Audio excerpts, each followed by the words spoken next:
2022 election. Bantayan niyo po.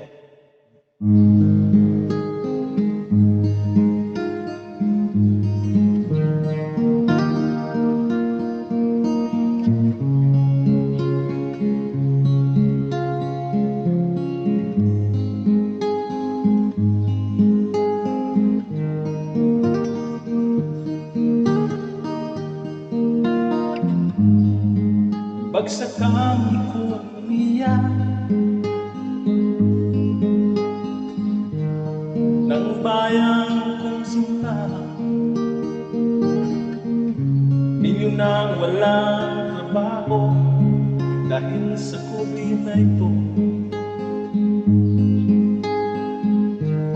Idagdag mo pa ang West Philippine Sea,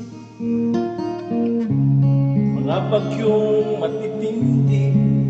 Kawawa ang bayan, kawawa si Juan.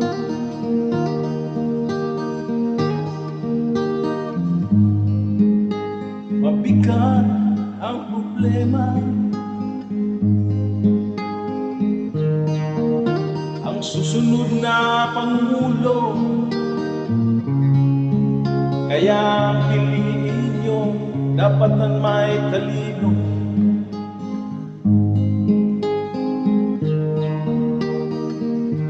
May kakayahan siyang mamuno, pusila ang kanyang puso para sa inang bayan. Inang bayan,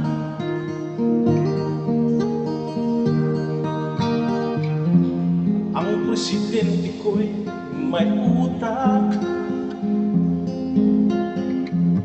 may paninindigan. Siyang tunay na leader, may payaga at matapang.